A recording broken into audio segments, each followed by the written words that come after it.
3টে বাজে আমরা বেরোচ্ছি, ঘোড়া নিয়েছি। শরীরটা যেহেতু খারাপ, ঘোড়া নিতে হয়েছে। 3টের সময় যাচ্ছি অমরনাথ গুহাতে। এখন এবারে ওখানে মোটামুটি 4:30 পৌনে 5টার মধ্যে পৌঁছে যাব। আরতি দর্শন করব, আরতি দর্শন করে তারপরে আমরা সোজা বালটালে নামবো।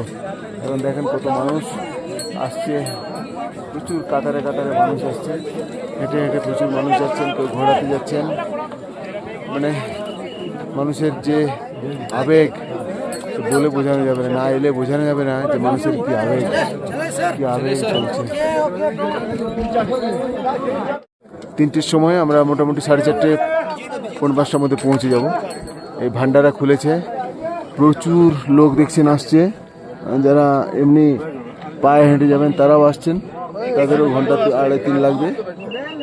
3টের সময় এখান থেকে খোলা হয়, 3টে খোলার পরে শুরু হয় যাত্রা। ও সবাই মোটামুটি রেডি, আমরাও বেরোচ্ছি এখন।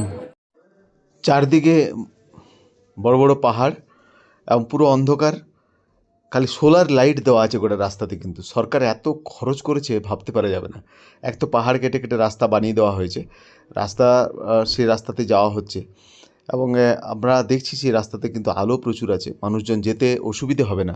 সবাই যাচ্ছেন সেভাবেই হেঁটে হেঁটে, আর আমরাও চলেছি সেক্ষেত্রে। এবং খুব তাড়াতাড়ি যেহেতু দেখবো আমরা, সেই জন্যে ছুটছি।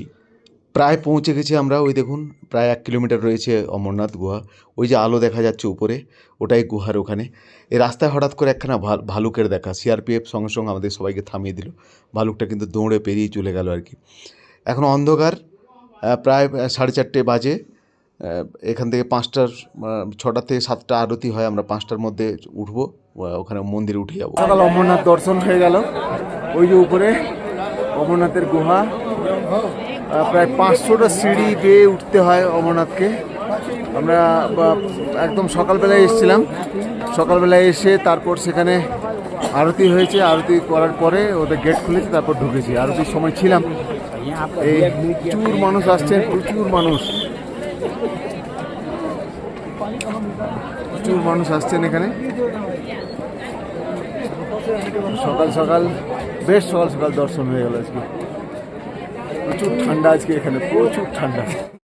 অমরনাথ ঢোকার অনেক আগে থেকেই মোবাইল নিয়ে নেওয়া হয়, ফলে কোনোভাবে ছবি তোলা যাবে না। অমরনাথের গুহা একটু সামান্য দেখানোর চেষ্টা করছি। এই হচ্ছে গুহা, অনেক দূর থেকে নিচ্ছি ছবিটা, মোবাইলে অত ভালো আসবে না। কিন্তু এই মুহূর্তে খুব একটা বরফ নেই, বরফ খুব সামান্য নিচে রয়েছে। তবে গুহাটা একটা অসম্ভব, মানে কিভাবে প্রকৃতি এই গুহাকে তৈরি করেছে না দেখলে বিশ্বাস করা যাবে না। এবং চারদিকের পাহাড়ে প্রচুর বরফ রয়েছে। আমি পুরো ভিডিওটা আপলোড করব ইউটিউবে পরে। এখন খণ্ড খণ্ড করে আপনাদেরকে দেখাচ্ছি। পুরো এত সুন্দর জায়গাটা, এবং তাতে প্রচুর মানুষ স্নান করছেন এই ঠান্ডাতে, ওই বরফ গলা জলে স্নান করছেন সবাই। ভালো থাকবেন সবাই, ধন্যবাদ।